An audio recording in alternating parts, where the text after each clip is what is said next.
I want to share with you a whole lot of graphic organizers that I have used in band or general music. And I would need to start by saying that I was completely overwhelmed about 10 years ago when I had an administrator that came in and said we needed a graphic organizer with every single weekly plan. Freaked me out. Anyway, I've been gathering graphic organizers. I've gone to PLCs. I've met with people that I'm not required to share ideas. So here's the first one that came in very handy with my year 2 and 3 players. And this is simply using the fingers to represent combinations of 16th notes and 8th notes and dotted 8th notes, all your subdivisions of that. And no, it's not a gang sign. And it simply is a graphic organizer because it shows the music note with a visual representation. The next one I want to talk about is a 3-2-1. Now, some of you are like, this doesn't look like a pretty picture. If you have an administrator that really thinks their graphic organizer has to be in bubbles, you can make it bubbles, 3 bubbles, 2 bubbles, 1 bubble. This could be a self-reflection, a group reflection, a peer reflection. This could be a exit ticket. This could be many things. And you can change your questions. My go-to is 3 specific things they need help on. I tend to use this as a self-assessment after a run-through, so it helps me inform my future lesson planning.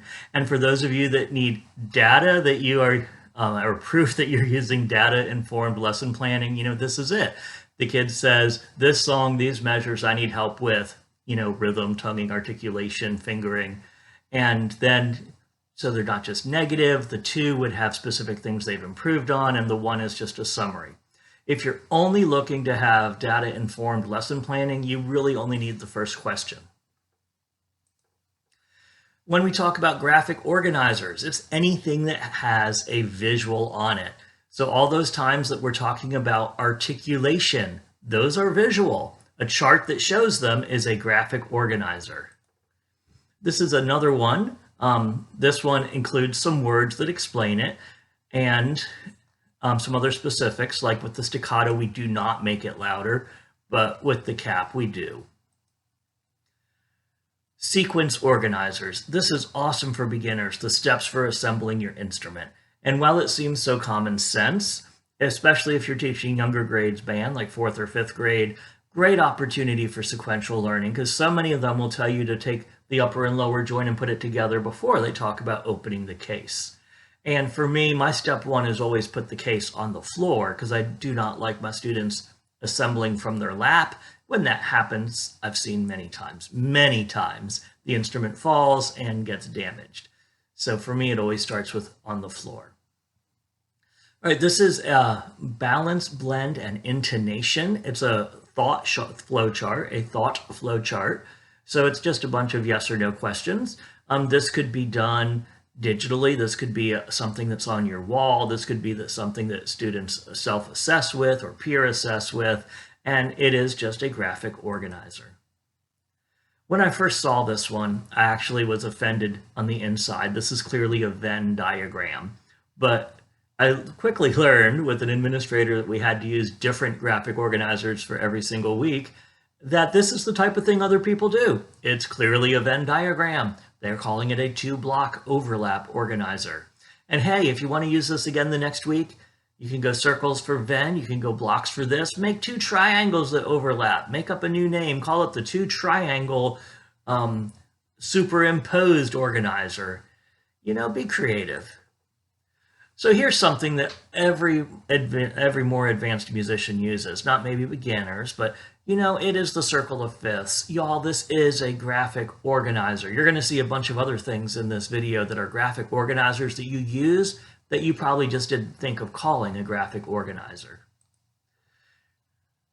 Teaching your clarinets to go from low octave to high octave.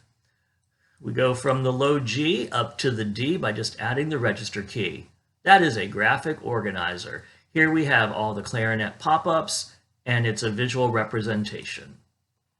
So this is just a Venn diagram. Just wanted to give an example of something that you could do. If you're doing a concert reflection, what you did well, what the group did well, and then in the center would be both what you and the group did well. This has a fancy name to it.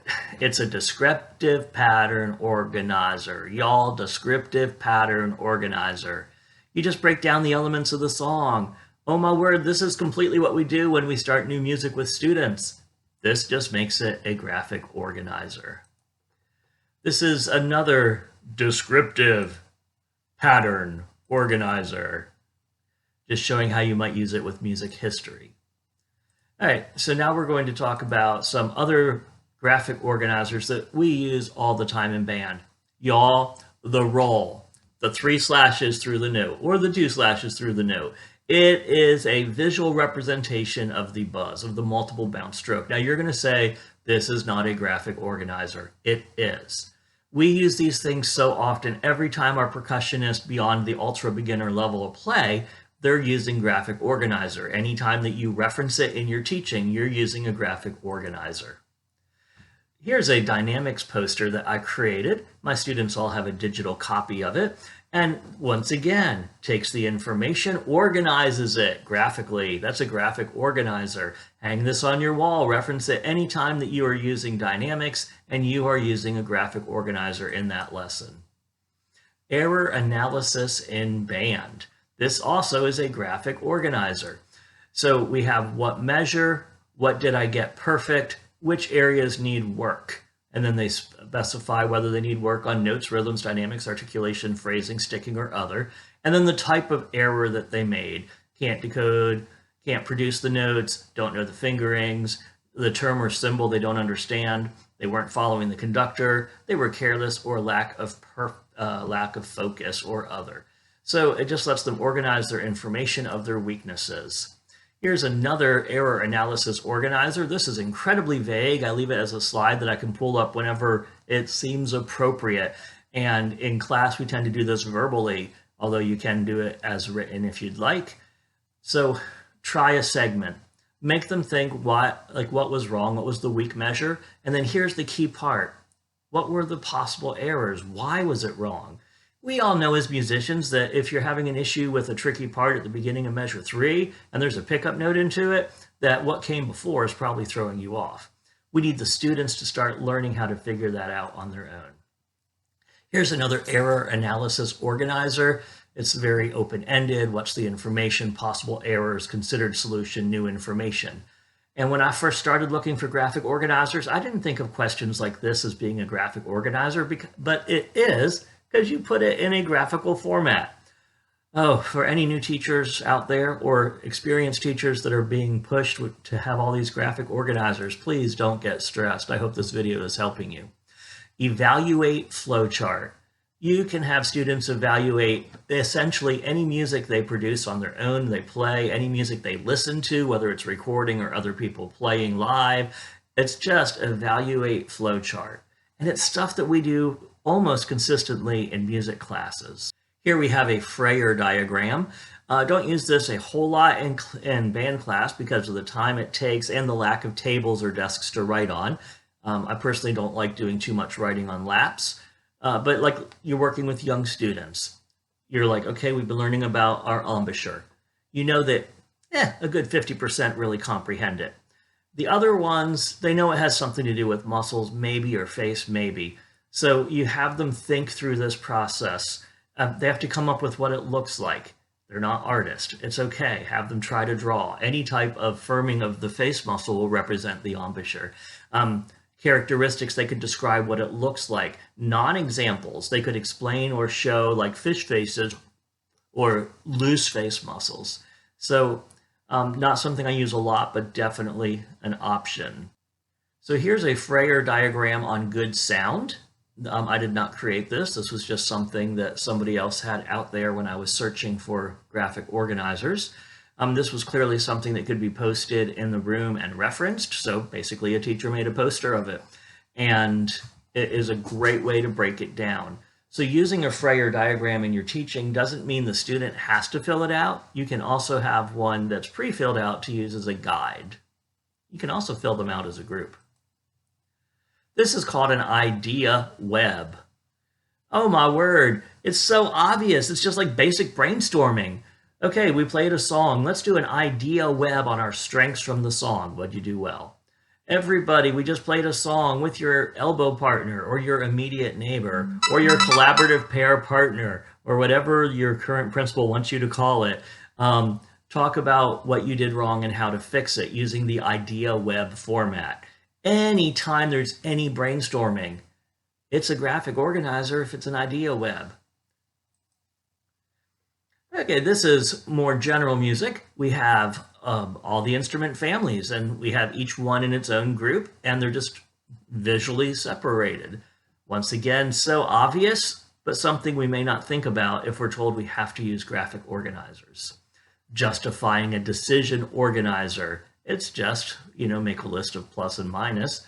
They just gave it a fancy title. I never knew it had that title. The KWL chart.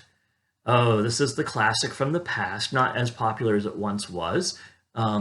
In the late 90s, it became popular or more favored to have the KWLH chart, where the students added how they wanted to learn it. Once again, it takes the information they already know and it organizes it visually just because it's in a block.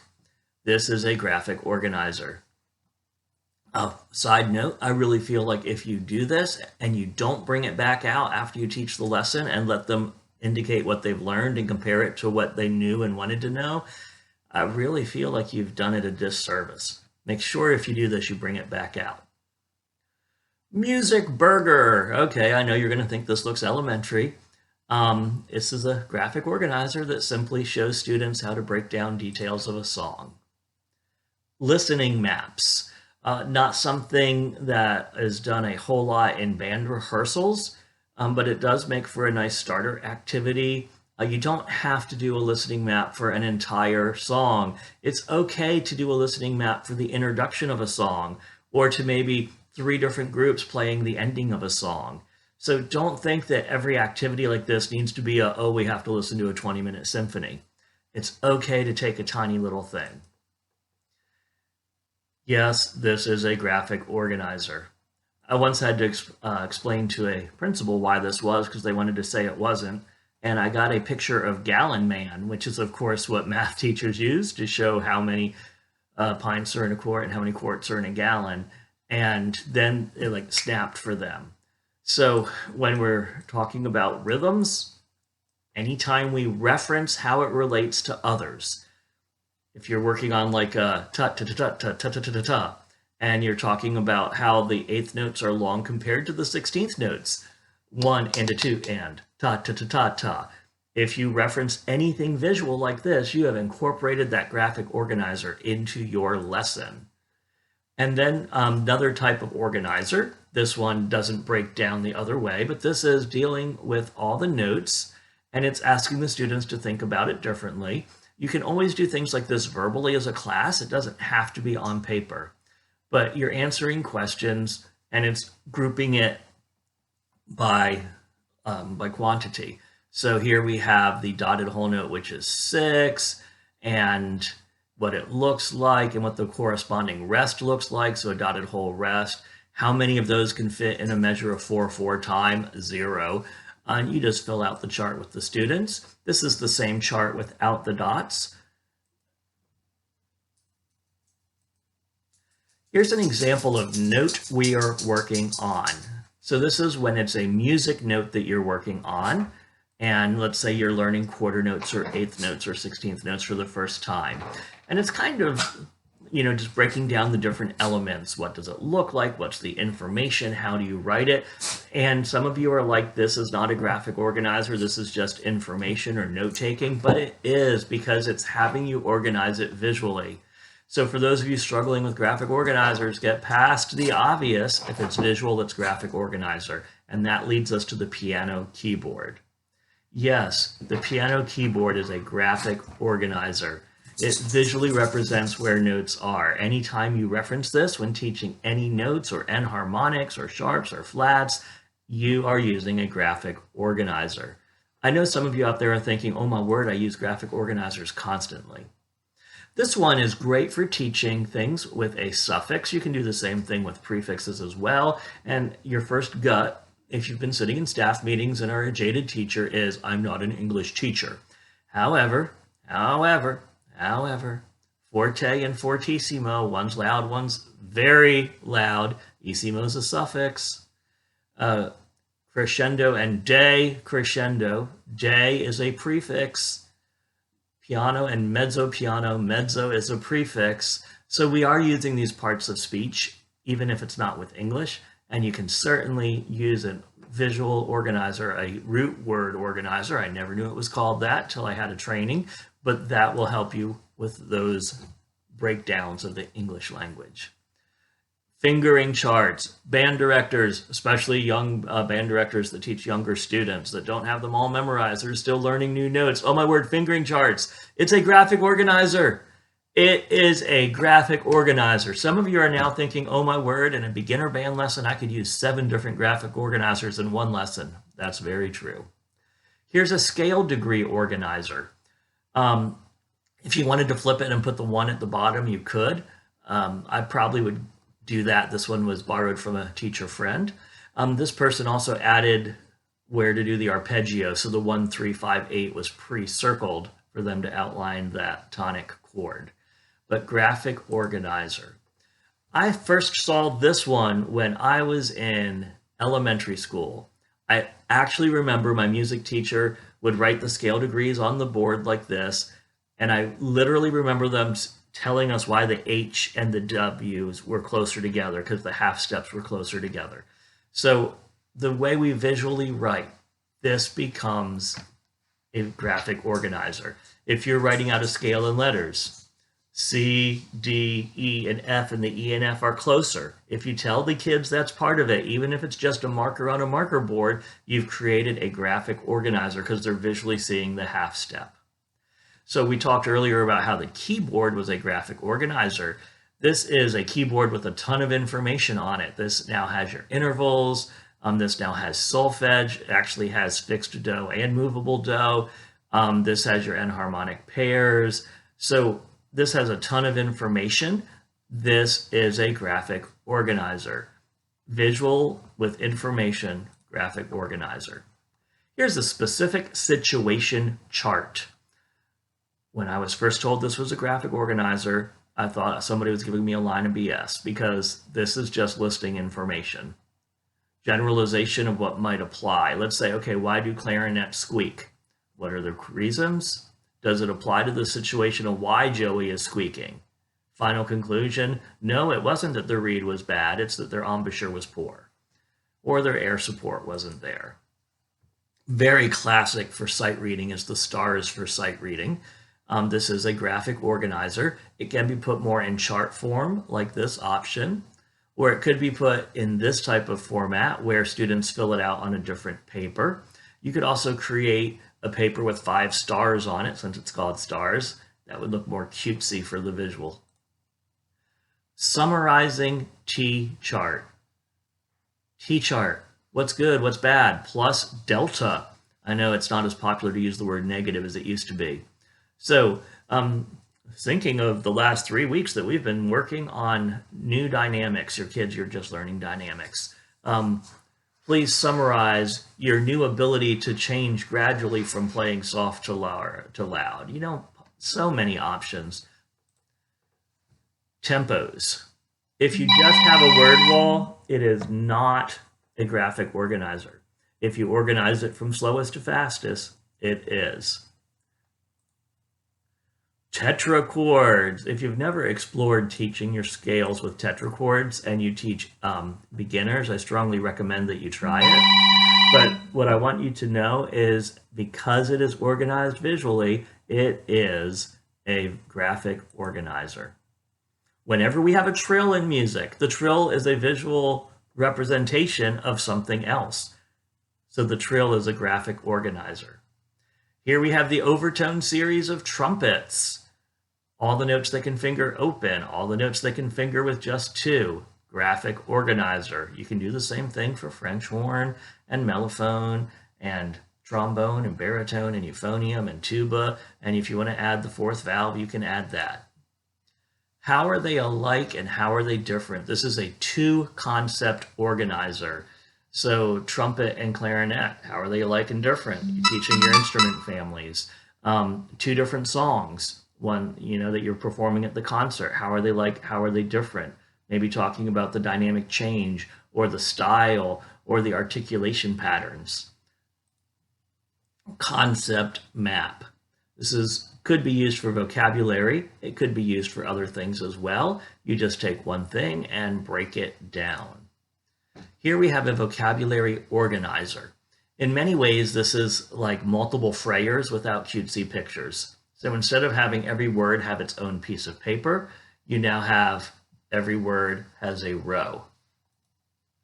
Here we have a vocabulary study. In some ways, this is similar to a frayer because you're breaking it down, but it's just a different visual representation.